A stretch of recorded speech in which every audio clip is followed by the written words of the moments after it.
Welcome back to the Lanterne Rouge Cycling Podcast for our full Vuelta España recap brought to you by our show partner, Join Cycling. And yeah, no rest for the wicked Monday morning after the Vuelta finishes. We've had 2.5 months straight just about of World Tour racing, but maybe the best Grand Tour of the year in terms of competitive balance, and certainly a very different one to the previous two, the Giro and the Tour de France. So a full recap of the Vuelta. We're going to go through every stage, or at least a stage winner. What does this mean for Primoz Roglic and Red Bull BORA hansgrohe? Was his signing indeed a success for the team? What does this mean for the white jersey, the young GC riders who performed well here, like Lipovic, Skjelmose, and Rodriguez? What next for them? The winners and losers of the race, why so many breakaways won, and a few other things as well. Any news that came out yesterday, Benji? Any fireworks on the podium ceremony? I must admit I didn't watch the podium ceremony itself. No, Roglic confirmed he had diarrhea. Did he not? Cool. I don't know. I didn't watch the podium ceremony either, but I doubt he said that on the podium. I think he did in an interview. Really? Not to somebody. Oh. I thought, and Lipovic Like said he was. the speech. Lipovic said he was crook Winning too. speech. Yeah. I think Get the Lipovic. microphone. Guys, I've got diarrhea. Stefan Kung, you've taken it way too far to get your first Grand Tour stage win this time, buddy. Tried to poison pretty much. Come on. Literally And the entire team. He was cooking at the evening of stage 19 in the BORA kitchen, I bet you. He put some beers. Stefan Kung would be the last person to do that. He seems very nice. Yeah. Allegedly. Allegedly. Never know. But no, Kung, I'm glad he won. But to get into all the stages, stage one, we started in Portugal. Remember, we had a Portuguese Gran Partida, and McNulty won the high-speed TT ahead of Van Aert and Vasek. Groves won stage two, which was a sprint, and it looked like he and Van Aert were clearly the best two sprinters. We're going to have a nice battle for the green jersey indeed. Then the next day, Van Aert comes back and jumps in, wins the stage, takes the green jersey, the red jersey, in fact, the day before. Stage four, Primoz Roglic won the Pico Viercas uphill finish, and he also did it in dominant fashion. It was a sprint, but he paced the whole steep part of the climb. And we already saw people completely out of GC, like Sepp Kuss, nowhere, and Carlos Rodriguez dropped. So big gaps already on stage four. Bittner won the third sprint. Van Eetveld. Dominant, except Van Eetveld. Yeah, Van Eetveld. He could have won that. It seems like so long ago. Yeah. Such a shame. Celebrated too early. Yeah. It happens. Then one of the most important stages of the race, stage 6, Ben O'Connor gets into a breakaway on a hilly 185k stage and takes 6 minutes on the GC group, and the red jersey by 5 minutes on Roglic and Almeida. Almeida was still there right behind Roglic at this point in the race. Stage 7 was the sprint for Van Aert after the hill, where Kuss pulled stage 8. Roglic wins a Rampas stage and takes good time on O'Connor, takes 46 seconds on him. And Almeida, basically, that's where his race ends because he got COVID and he lost 5 minutes. Stage 9, Granada. Yates and Carapaz go ahead. Yates takes the stage. Carapaz takes time. Roglic looks a bit suspect and can't drop O'Connor. I would say the first week of racing, Benji, was very entertaining to me and perfectly balanced with GC action. Yes, indeed. And it's also because there's things that usually don't necessarily happen every single time. Then again, at the last two Vueltas, it kind of did. A GC rider in a stage that you wouldn't expect it goes in the breakaway, takes massive time and kind of puts GC upside down. O'Connor this time, Sepp Kuss last year, and I think that sets the tone for the rest of the Grand Tour, because if you look at Ben O'Connor being 5 minutes ahead, that changes the way the other riders need to ride. I wasn't necessarily panicking about Primoz Roglic's chances to still win this race, but he'd have to rise more aggressively, had to go more all out earlier on the climbs to be able to take more time back on O'Connor every single day than he usually would have to. Otherwise, he can wait until the last kilometer and just do a sprint from the Wheel of Moss or something like that. That's a change because O'Connor was ahead. Next to that, the other podium competitors, O'Connor being up there, endangers their spots on the podium, because if O'Connor wasn't the podium candidate before this race even started, he certainly was after that stage. So that stage was a real stage that set the tone for the rest of the Grand Tour, right? I think so, because it was like, can Roglic come back and take this time? Can O'Connor hold on? Yeah. It was really it really set up the race, and especially after stage 9 where he couldn't shake O'Connor. Well, O'Connor was actually stronger than him on Hazayanas. We're like, wow, this could be some race. Stage 11 was like a... But yeah, O'Connor takes that red jersey from then about 15 stages, 13 if I can count correctly. Eddie Dunbar wins a flyer for his first Grand Tour stage. Pablo Castrillo wins his first Grand Tour stage as well, and Equipo Confirm's first World Tour race in a breakaway. So we have a whole host of breakaways here. Oh, Van Aert won a breakaway on stage 10. Groves wins the strange sprint on stage 14 after a 20k climb. Stage 15, Castrillo wins on Cuito Negro ahead of Vlasov and Sivakov. Mas gaps Roglic, but Roglic also receives a 20-second time penalty for the bike change in the car. But he is eking time back on O'Connor, and then after Lagos to Covadonga, he was within 5 seconds. So I would say GC after stage 16 was, it really was done. After Cuito Negro, it practically was. But Soler won on Covadonga from the breakaway. Max Poole, another podium spot.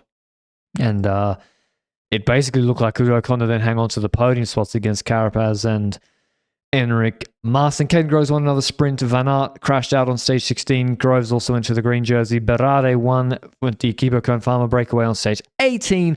Roglic destroyed everyone on Moncalvillo and went into the red jersey. And then on stage 20, nothing happened. And Eddie Dunbar attacked from the GC group to win his second stage. And Stefan Kung won the TT yesterday with Roglic taking the GC win. A lot of break wins, Benji, in contrast to the Tour and the Giro. Yeah, certainly, and I feel like there was a reason for that. If we look at how the race was raised in week 1, we saw BORA that was still trying to figure things out. They were trying to control stages, then realized they couldn't control that O'Connor breakaway as much as they wanted to, certainly. That was their feedback also afterwards. Pachivila was pretty critical of their day. And I feel like towards week 2 and week 3, certainly, BORA kind of changed plan. They chose between two things. Either we control the breakaway or we do a lead out for Primož Roglic on the final climb.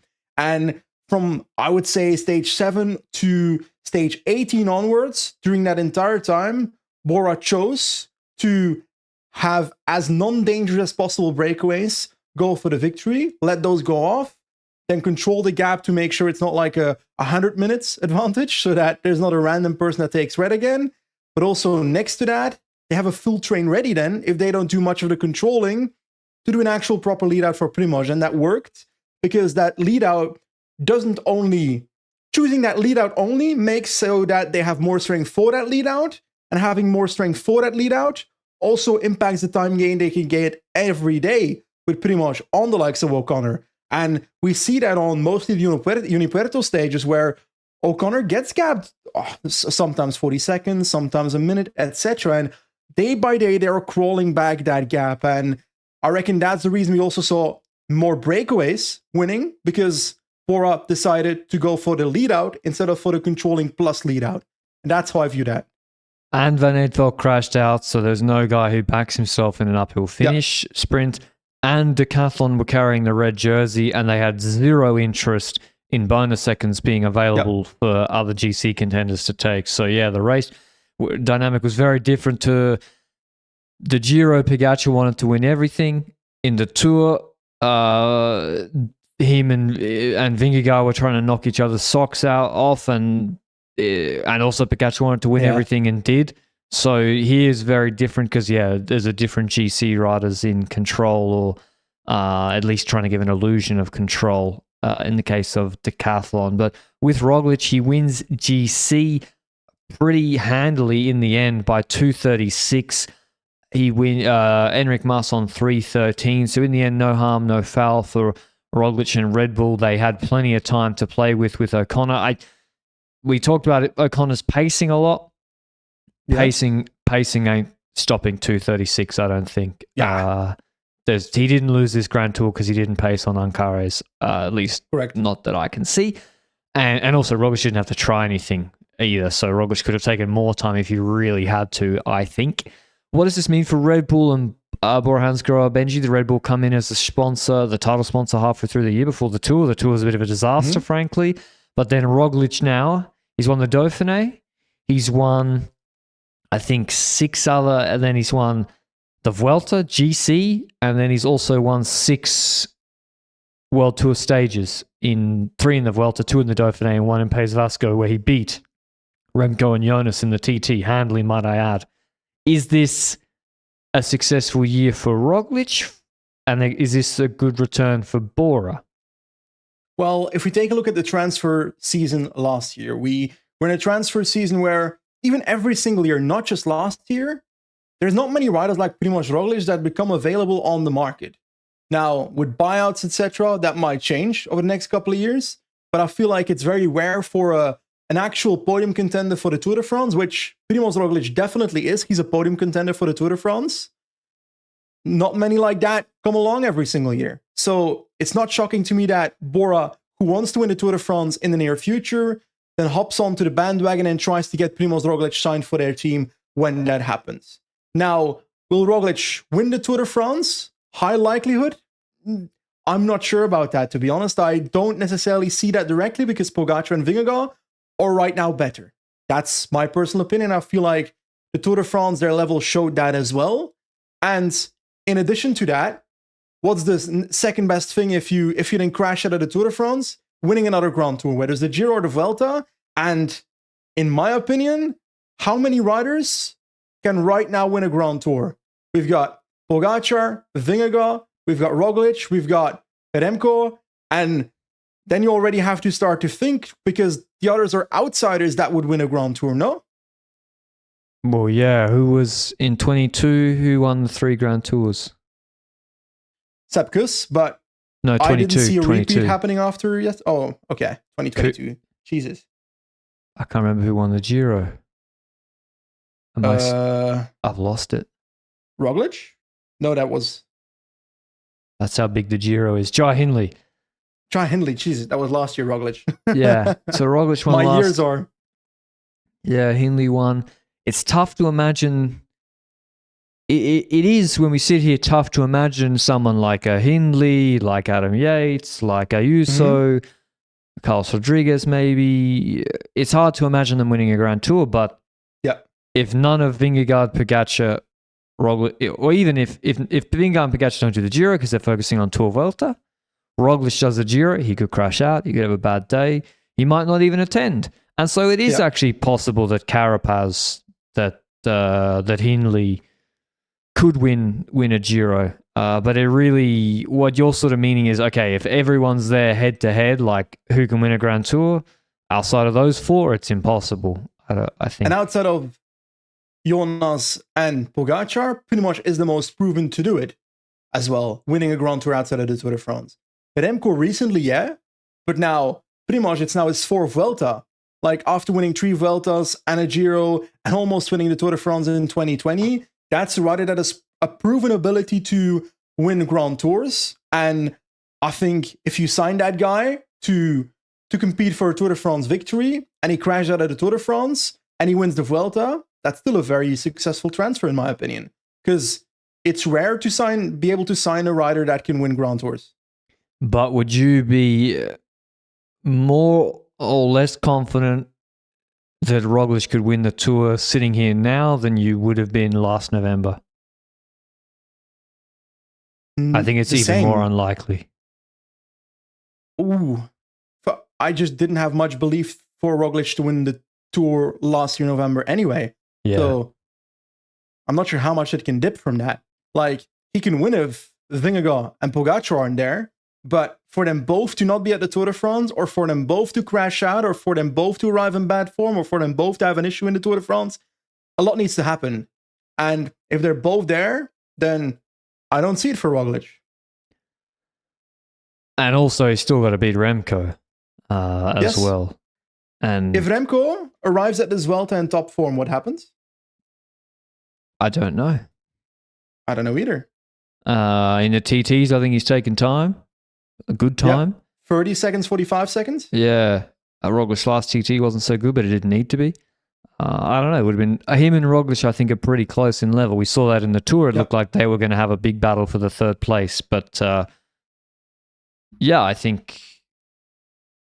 For Bora, it's double-edged. Just like, Roglic did what he did. He does. He went to the Vuelta. He won. You can't ask more. You can't ask more than that. He won 3 stages and won the Grand Tour.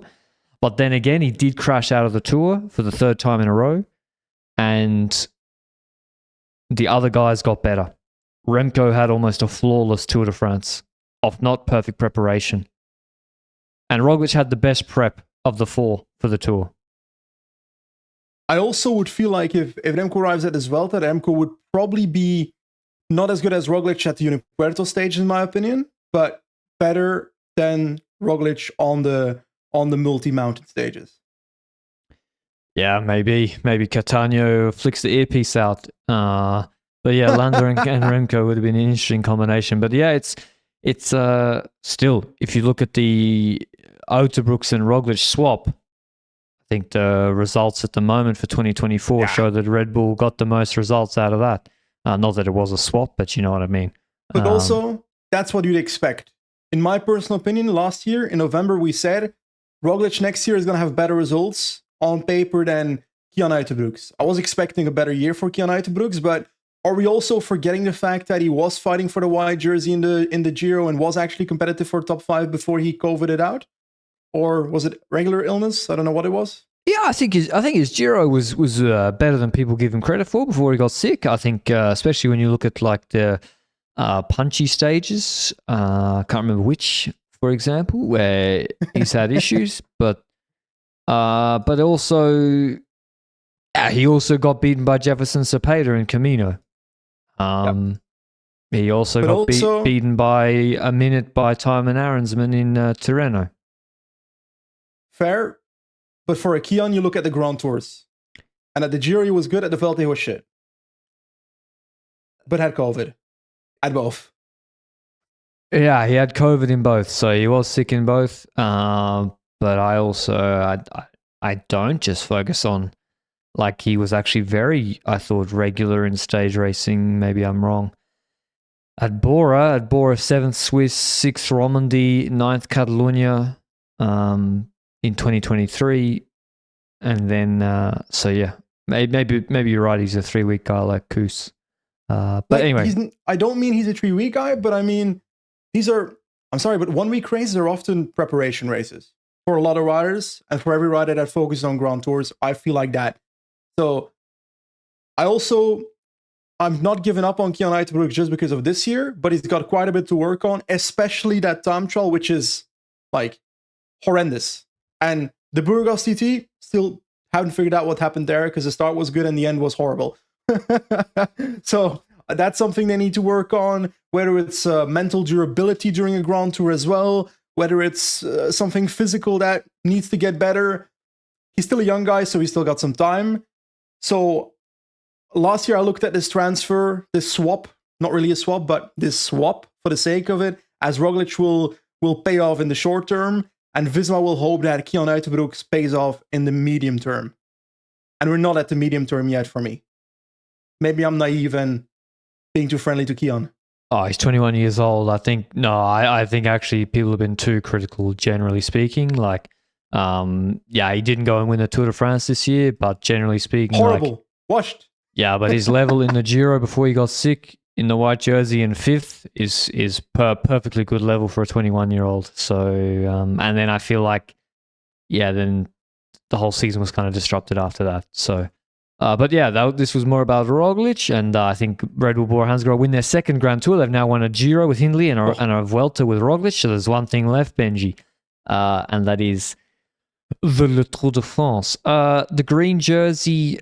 Van Aert crashes out. Kaden Groves wins green pretty comfortably. Without Van Aert, he also clearly deserved to win because he was maybe even the best pure sprinter in the race, but he wins that ahead of Roglic by 86 points.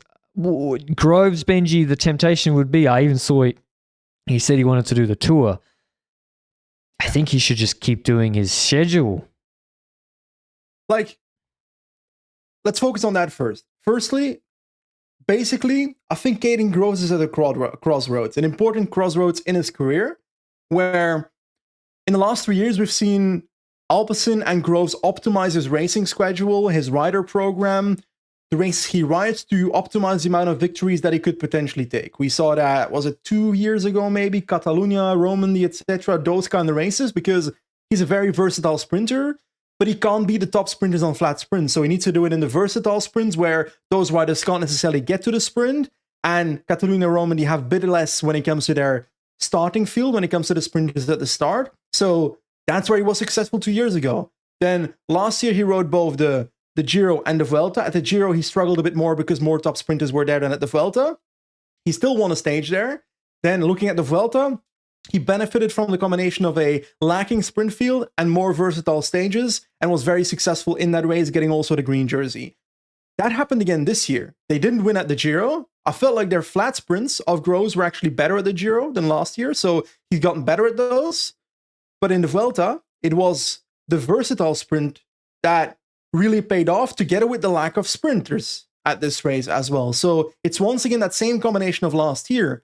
Now, that is the perfect combination for Groves. He's now doing the perfect schedule for him, which is Giro Vuelta. He's got Jasper Philipsen in the team. If he goes to the Tour de France next year, he's going to win less, undoubtedly, in my personal opinion. He's going to be competitive for the versatile sprint stages, and on the flat sprint stages, I don't see him being competitive against the likes of Jonathan Milan, Jasper Philipsen, and Tim Merlier if he goes as well. So that's my take on that specific part.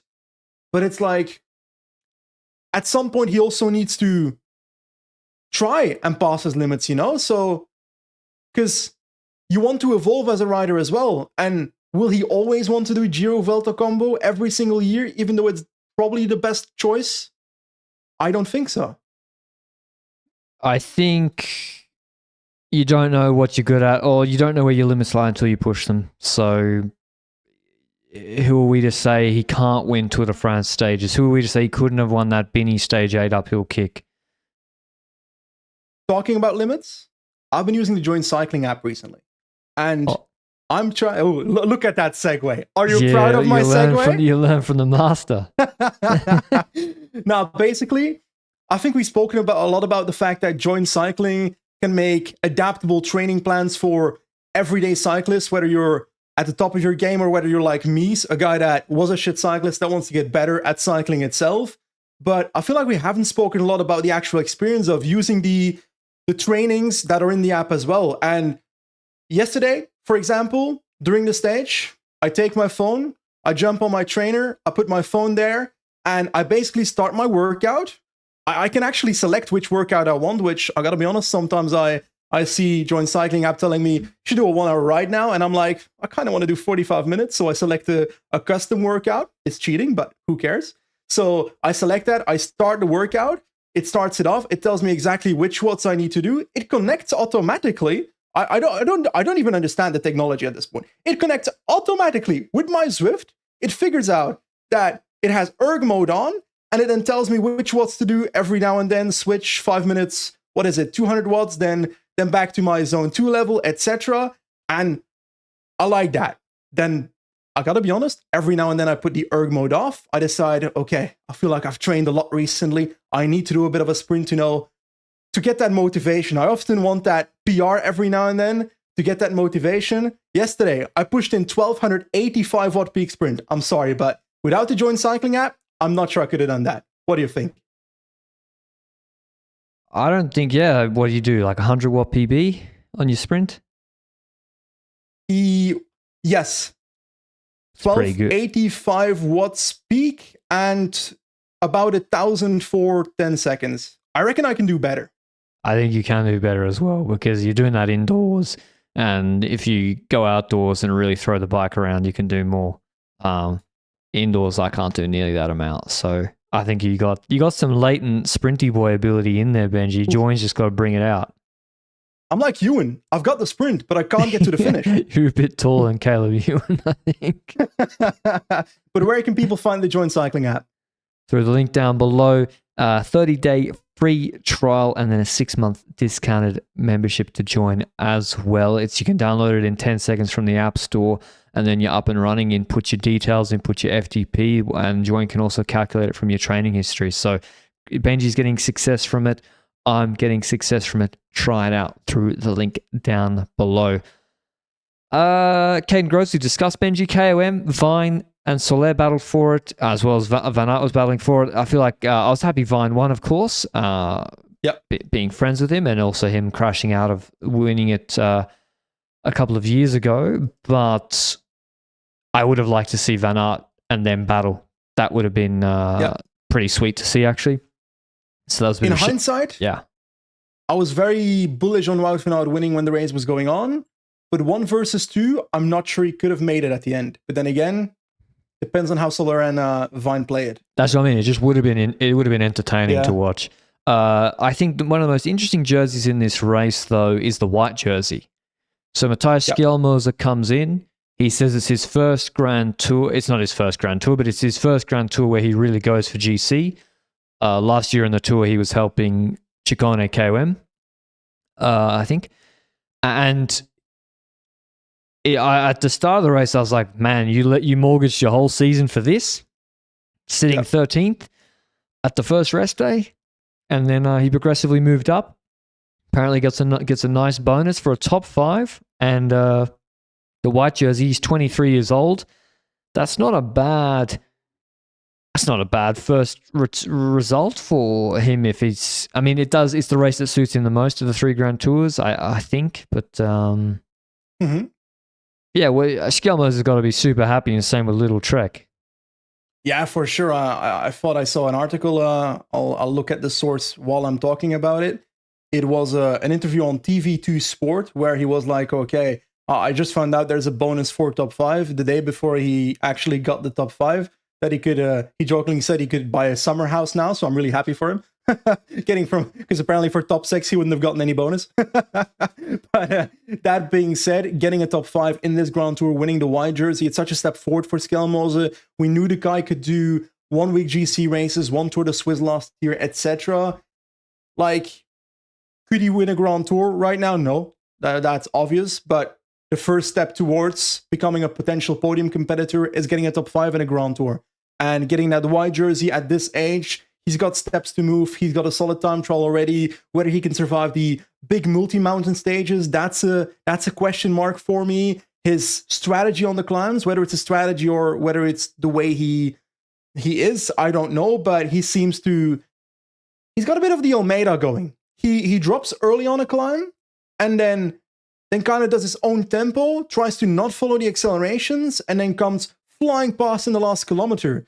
And I feel like on stage 20 that cost him, because on Picon Blanco, well, the climb before that, on Los Tornos, before the valley, before Picon Blanco, there he got behind when Quickstep sped it up. And that's a draft climb. You want to be in the draft there. So he had to spend 6 kilometers chasing, once the first 3 with a teammate, then the last 3 of those 6 kilometers by himself on the climb in the draft to get back to that group. And you're spending costly energy while all the other people are sitting in the draft, basically. So that's also a question mark I have. Can he change that? Is that something that he can work on, etc.? But you can only look at this Grand Tour as Skjelmose and seeing happiness from his perspective. But can we judge the likes of Gegenhardt, Ciccone based on this? Because I think Gegenhardt crashed in Burgos before this race. Ciccone, I don't remember what he did, but something happened to him. He didn't start. Oh, he did? Well, no, what the fuck? I told you. No way he started. What? I think he did, but he got sick, I think. Wow, they sent all their best GC riders here. Wow. Well, on paper. Yeah, it's their best GC riders on paper. There's some better ones I haven't seen. Well, I mean, in the actual race, they weren't their best GC riders outside of Skjelmose, but no, there were factors impacting that. I think Omen was actually not bad on a couple of mountain stages in the breakaway, but now their best GC rider outside of Skjelmose. Yeah, Vasek, maybe Vacek. I think it's also the revelation in a big stage race for Vasek, who gets 1, 2, 3, 4, 5 stage top 10s and 2 seconds. And also, he was just generally very good throughout the 3 weeks, which is kind of important. So I think Trek will be super happy with Skjelmose, but as you say, Benji, it's not... the other guys didn't do that much outside of Vacek. So they really It's like Visma too. Like they really are. Milan, Pedersen, Ciccone, Skelmoser. The four got to be firing for them to get results. Same with Koy, Van Aert, Vingegaard, Jorgensen. Same with BORA, Hansgrohe. Roglic. Yes. Mayus. Actually, BORA maybe got a bit more like depth. Next year they will. UAE is kind of the outlier. Other man I want to talk about was Carlos Rodriguez on Ineos Benji. I don't know if he was crook. He certainly, on that Los Toros, he missed it, and he didn't come back like Skelmoser. He dropped 3 spots, and he fell out of white jersey contention completely, which was a shame for him, but he finishes another Grand Tour top 10. He's had a good season. He's scored a load of points. He's been very consistent with his stage racing outside of Paris-Nice and Camino. He's been very, very good. I feel like Ineos have relied on this young guy a lot, actually. 75 race days, and he's the leader. Like, he's the leader in all of them. I find it hard to say. I find it hard to. I don't want to have recency bias.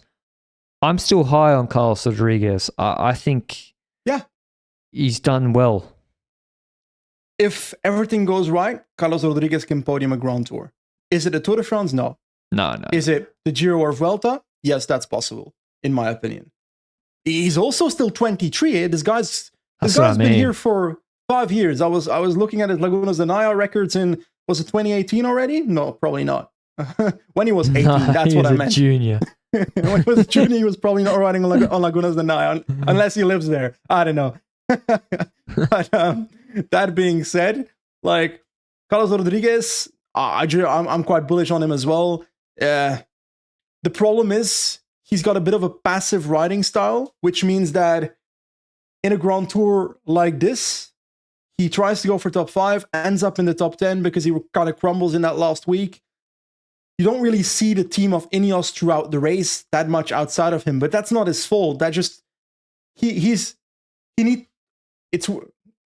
I'm trying to look for a comparison. I was gonna say he needs to Zubeldia his way onto a podium, but that's not what Zubeldiaing means. Zubeldia is just invisibly going into the top 10. But he kind of has to do that with the podium because he doesn't have that acceleration. He's not the attacking kind. He's a survivor while other riders crumble, but this time he crumbled himself. Yeah, he's won a few races this year, but yeah, the Vuelta, they would have been hoping for a top 5 at a minimum and maybe the white jersey. And really, he didn't come close to winning a stage at all. Like, he was just following the whole race. So, Ineos, in the end, don't win a stage and come 10th. So, I don't think it was the Vuelta they would have hoped for. I think Narvaez... Yeah, whether he didn't play his cards right. Also, obviously Visma fucked him over on stage 14 chasing for Van Aert. But maybe if there was no pressure from behind, Frigo counters or whatever, it's not like it was a guaranteed win. But if Narvaez was better, he also would have won a stage here. He just wasn't good enough either. I agree. He was, exactly. Whether it was too passive or what, sometimes you're too passive because your legs can't make you make you be more active. Schmidt was better.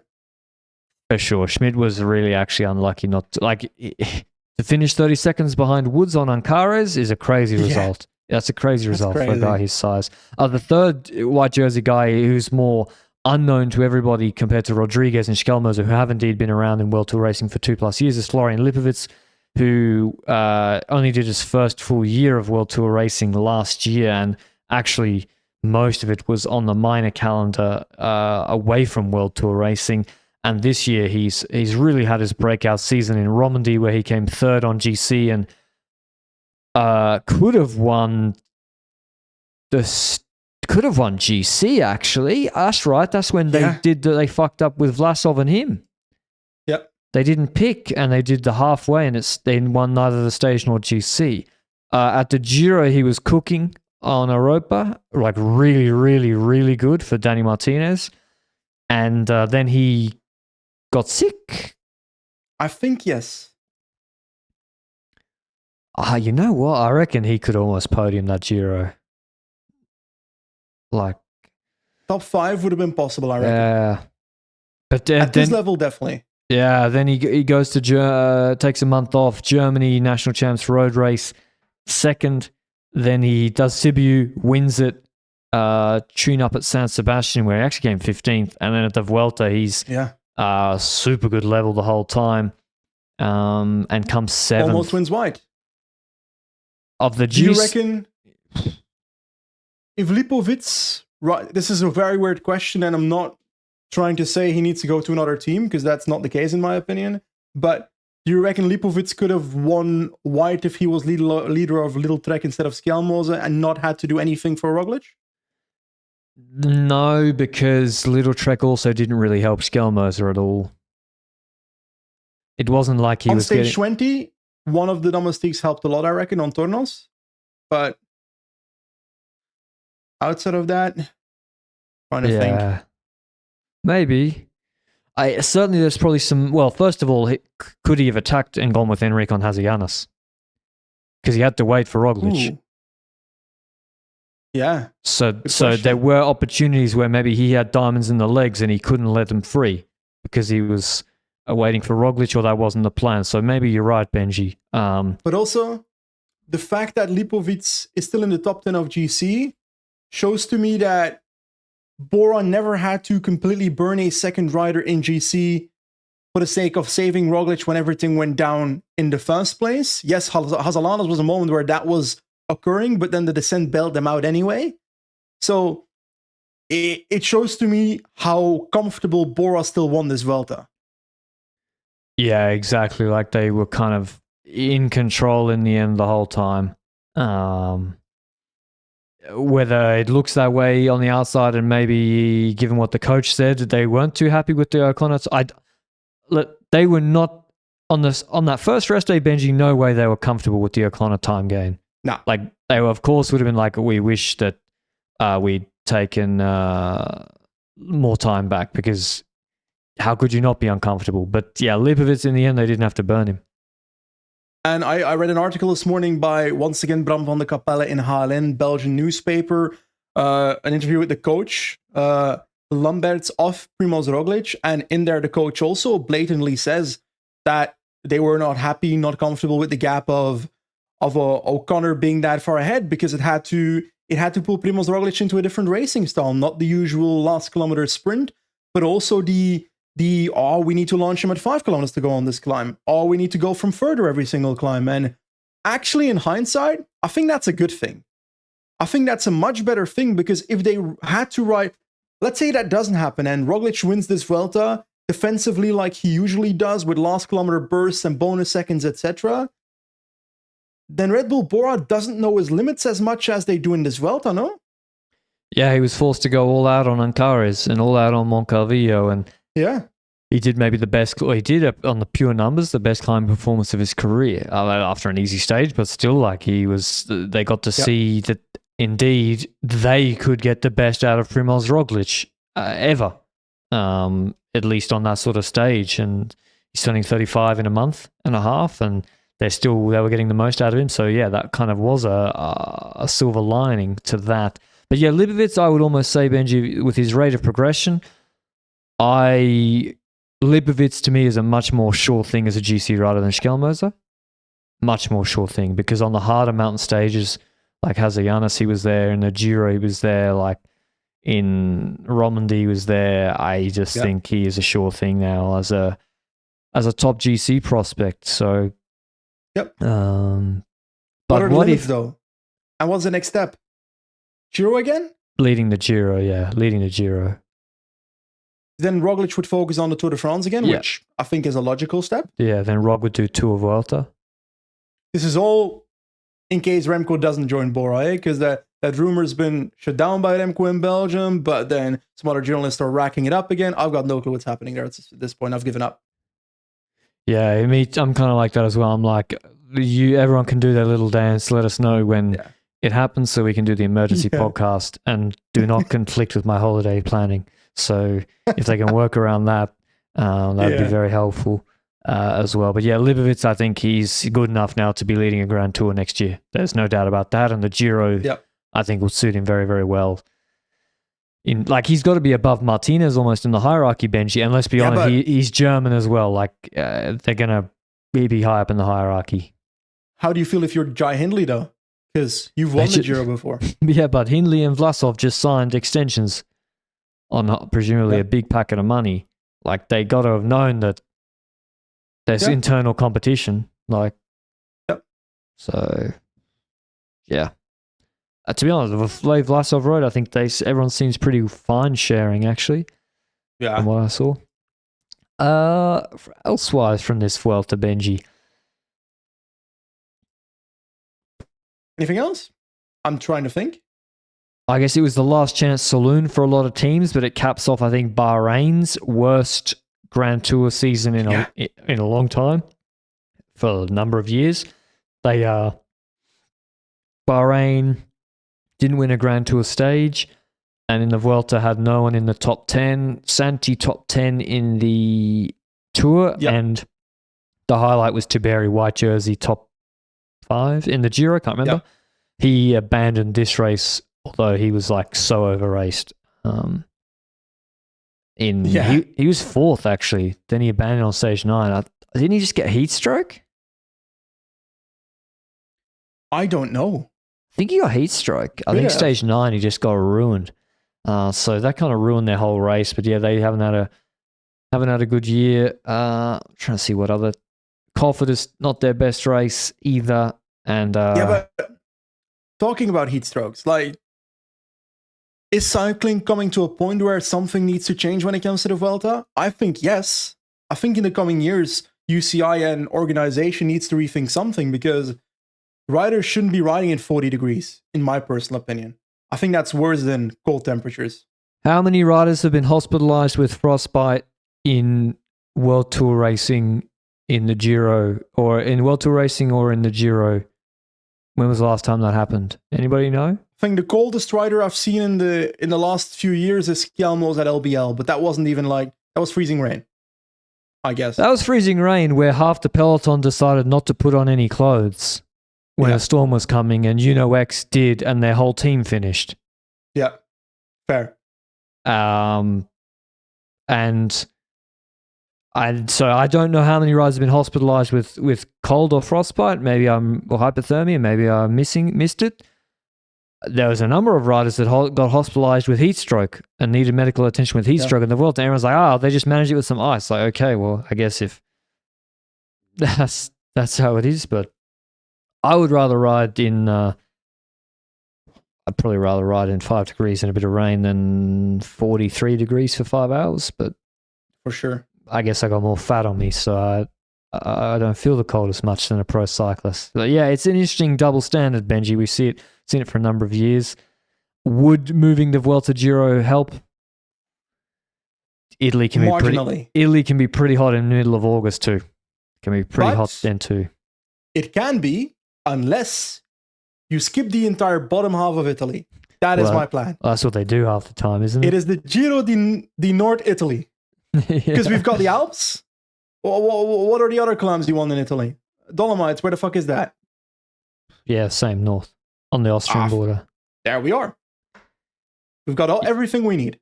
Jakob Fuglsang's favorite Giro. Jakob Fuglsang can design it. Nibali doesn't exist anymore, so we don't need Tietna Luke. So Edna's useless anyway. Yeah. It's a breakaway stage normally. But Lopez likes it though. Well, not anymore. I saw him the other day again. It's like, what are you doing? How would you rate it? Rating out of 10. Ooh, Jesus, I forgot about potential ratings of Grand Tours. Do you remember what we rated the Giro and the Tour? The Giro, I think I rated like a 4 or something. Or the Giro was rubbish. Is it, I gotta be honest, I have an issue with this Vuelta. A lot of people are saying it's the best Grand Tour in a while. And the best Grand Tour of the year. I'm sorry, but if we look at this Vuelta, the first 2 weeks were great. Great racing. Every day, I enjoyed most of the stages. But I've said this time and time again, for me, a Grand Tour needs a twist at the end to be spectacular. The Giro 2016, that's one of those races that has a twist in the last week where you're like, damn, like shit just hit the fan, and the last week was glorious. And I need that in a Grand Tour for me to be super hyped. So I can't give this a 9 or an 8 or whatever. So for me, this is like a 6, 6.5. Yeah, for me, it's a 7. I enjoyed the break battles. I thought they were really entertaining and well fought. Like, so they weren't just shitty breakaways. They had good riders in them. Many big breaks fighting it out. O'Connor's, that tension was something different. I really liked that. And Roglic clawing his way back. But you're right, Benji. Really, if the writing was on the wall after stage 13.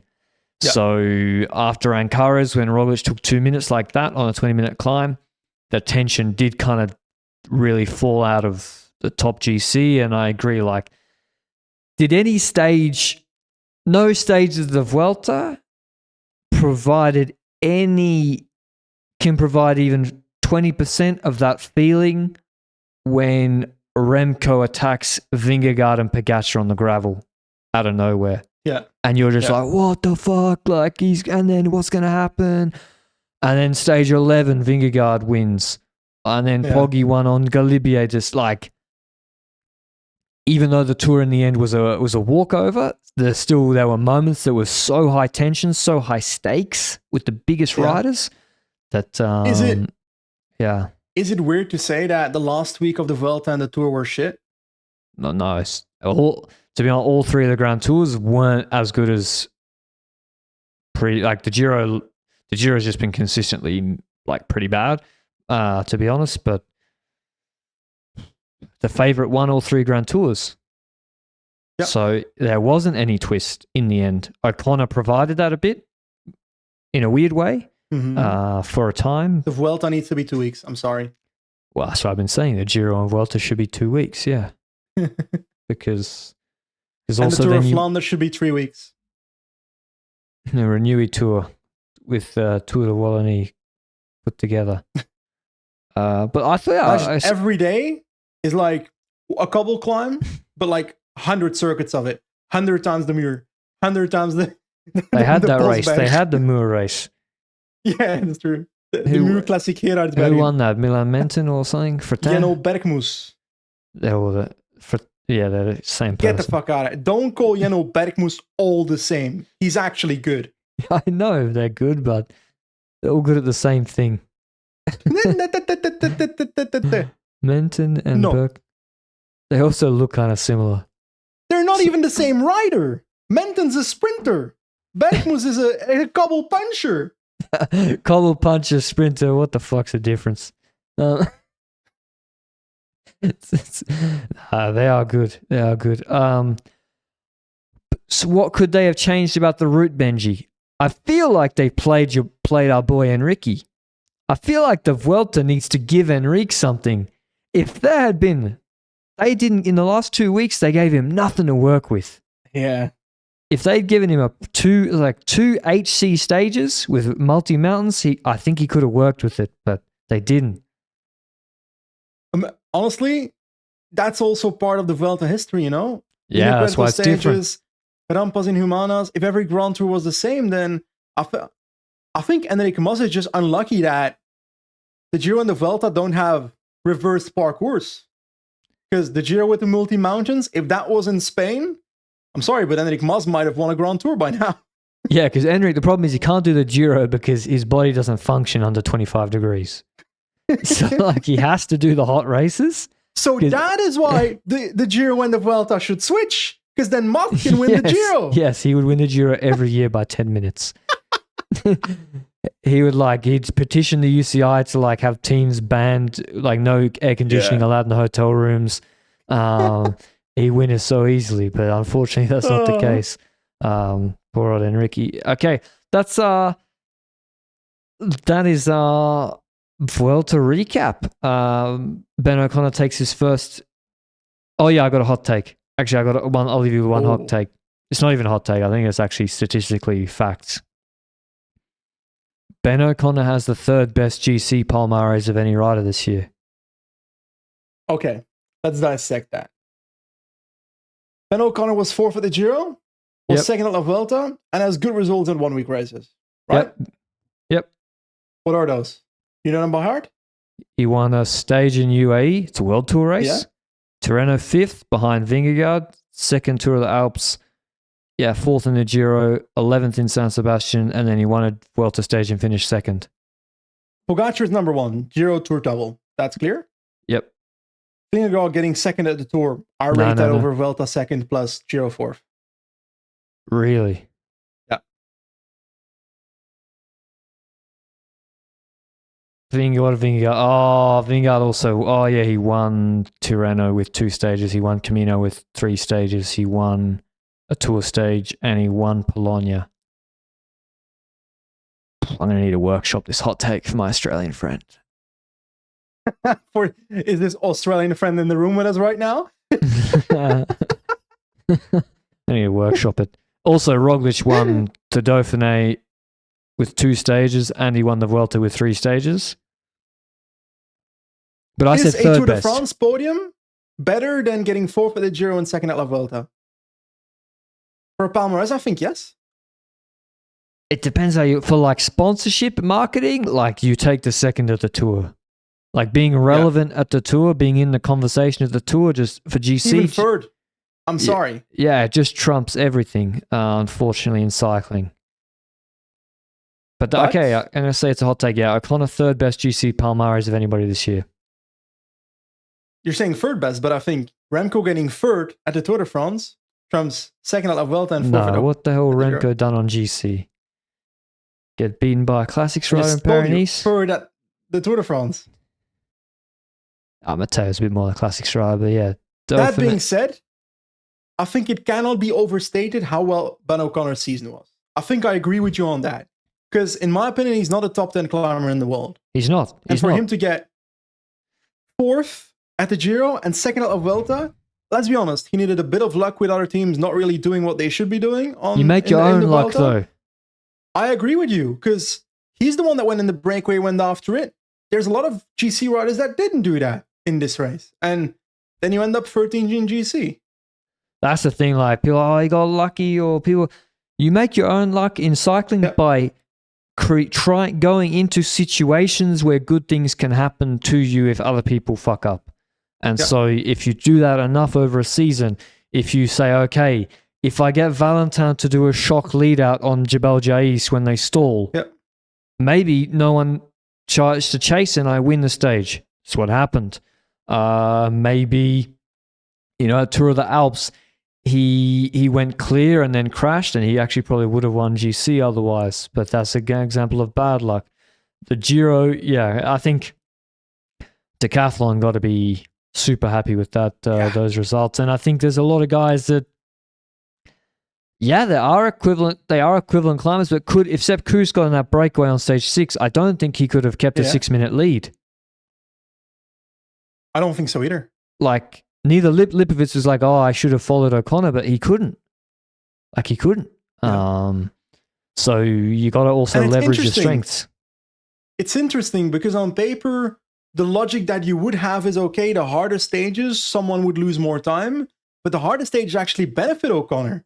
So on the harder stages, he suffered less relative to the other people, which means that he didn't lose as much time on those harder stages compared to the Unipuerto stages where they walk up to the bottom where people have better fresh watts than O'Connor does. But seemingly, the watts after fatigue of O'Connor are better relatively to the watts he has fresh compared to the others. The delta in between is less, is what I mean. He just, on the steep ramps, 20 minutes fresh, he just cannot do 6.7 for 20. Yeah. Like these guys are doing. He just can't do it. He's heavier than them. He's not 62 kilos or 63 kilos. He just can't do it. It's not possible. But then on the rolling terrain, like he won in Murcia or whatever, like... But I'm sorry. Aren't there methods? Like, for example, does Ben O'Connor really need his ears? How many grams is that? Mate, he's pretty skinny. I'm not sure he can lose anymore. That's like he's tall. Cut off the ears, cut off the toes. Yeah. Deion Sanders. I think I'm onto something here. I'm not sure that will work. Yeah. Benji's mission to turn Pipo Ganna into a GC rider. Okay, that's our Vuelta recap. Is there any other news around cycling, Benji? Anything you'd like to get off your chest before the Europeans? Well, before we talk about anything like that, I do want to thank the audience because we're now 3 Grand Tours into the season. You're going to now math together how many Grand Tours we've done as a podcast because I can't be fucked. 15. 15? Jesus Christ, we're getting old. Especially you. Yeah, I'm washed. Anyway, thanks to the audience for sticking with us throughout these dire times, these Grand Tours. It's always fun to do these Grand Tours. Got to be honest, the last week of this one was a bit wasn't the greatest Grand Tour we've ever covered, in my personal opinion. The first 2 weeks were pretty damn good racing, so it's always fun to have you along for these podcasts. Yeah, it's been fantastic this year. The audience numbers have been really, really good, especially in a year where there's been a jam-packed amount of racing this summer. And yeah, there's Quebec, Montreal this weekend, Europeans, then Worlds, then Guangxi, and of course the Italian Classics. But we really are through the majority of the World Tour racing. Yeah. Wait, Guangxi? We're not covering Guangxi, but I just meant that seasons. Oh, fuck. Good. At least I don't think so, unless Luke has other ideas. Luke can cover it. Luke can cover it. Yeah, exactly. Europeans, I guess I should, in case we don't have a pod this week, I should mention it. The men's road race. Where is it? Men's elite. Well, it's not going. Well, it's not. Control first. Yeah, it's 220 Ks in Limburg. Hilly course, but a flat finish. The climbs aren't that hard. We, of course, have a whole list of basically all the best classic riders: Pedersen, Van der Poel, Philipsen, and the Belgian team is without Wout van Aert, but it doesn't have Remco either. Question: European Continental Championships, men's ITT. Who do you think the 2 Belgians are that are going to the time trial? Rune Hergots? No. Tim Wellens? No. Victor Campenaerts? Yes? Who's the second one? Thomas de Gent? No. I'll have to tell you, you're never guessing this. Lawrence Rex? Victor Verkoeij of Topsport Vlaanderen. What is this, some charity thing? No. The poor lad. He's 21, a young guy. He's got 11 at the Belgian ITT. I think Yves Lampaert can't go. I think Van Aert can't go. Remco doesn't want to go. Hergots, I don't know why he can't go, but there's probably a reason for it. So we've got this guy showing up, and hey, to be honest, if no one else wants to go, I'm all for it. But there's no Ghana either. On the provisional. Correct? Jeez, it's a weak field. He's tired, Ghana, so he doesn't want to go. Okay. Well, best of luck to you, man. But I think it's a good chance. Kung. Yeah, Kung. This is really like Kung should clean this up with the start list that we've seen on the provisional. Maybe Foss for Norway, but Kung is looking in fantastic shape in the Vuelta. So that's surprising that Belgium don't have a guy that because even Campenaerts, yeah, he's not been focusing on his TT like he was, maybe 3 years ago. In the women's road race, we have, of course, the Dutch superstars they bring, but no Vollering, but it's Wiebes, I think, is the leader, all-out leader there. Balsamo for Italy and Belgium, no Kopecky. So a lot of people are skipping Europeans on the men and women's side, probably to prepare properly for the World Championships, I dare say. Fair. It is also irrelevant. Yeah, it is. You get to wear the jersey, though. You do get to wear a jersey. Fuck. I think the Laporte jersey looks pretty clean. I couldn't care less. Genuinely. European Championship. The Druivenkoers Overijse has a better reputation than that race. Well, it does, because Remco won that. And The Coppa Bernocchi is more important. Well, Van Aert won that. Remco as well. Yeah, Remco left the field, so... Speaking of Belgians, Sven van Torenhout says this is his last World Championships as the head coach of the team, Benji. What's the feeling on the ground? What's the feeling on the streets of Middle England? I'll be honest, I just went outside and we've got this guy sanding the floors in the main house here, and I went to the guy and I asked him, Sven van Turnhout, do you think he's gonna be missed by the Belgian team? And the sander asked me, well, is he taking Remco and Wout with him? And the sander was shocked that couldn't be possible. So he thinks we're gonna be okay as Belgians. Right, so you think that the fact that Remco and Wout have been in the team for all the major championships is the major reason why they've been winning medals? Yes, but that doesn't take away from the fact that Sven probably had quite a role in stuff. We don't see that from outside, but let's be honest about it. Remco and Wout are pretty good cyclists. If you have them in your national team, you're probably going to have a good chance of winning. And after Leuven, they really got it together. Except for Europeans. Because Leuven was a bit of a disaster class. It was, but then Remco won in 2022, and then he won gold medal in the Olympics, where they worked really well together. They completely marked Van der Poel out of the race. So we'll see. But honestly, credits to the sander guy that he knew so much about cycling. Well, Eddie Merckx is sanding your house. But apparently he has offers from trade teams, so perhaps replacing Machin at UAE. Well, we'll see what happens there. That's one of the rumored teams. Yeah, it is one of the rumored teams, but replacing Machin, the DS role is not what needs to be replaced when it comes to Machin. It's a scouting aspect, and I'm not sure Sven van Turnhout can replace that aspect. Well, yeah, because in 21 he thought Remco Evenepoel was a plumber, not someone that could win the race.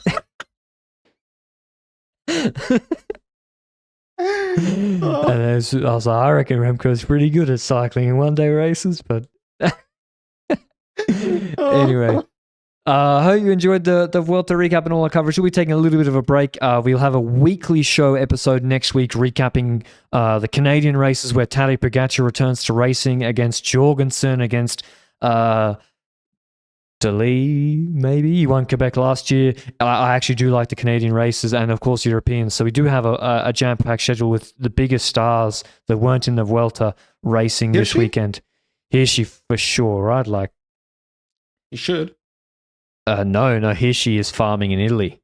Really? He's actually, Pogačar actually said he can't join because he's winning World Tour races. He's too good to be, he's a threat to him. So he's not allowed to race in Canada with him. He was last year, I think. So we'll have a weekly show next Monday. And we'll see if Pogačar probably will win Montreal, which he won last year or the year before. But can he win Quebec against the Climbing Sprinty boys? Until that weekly show, ciao.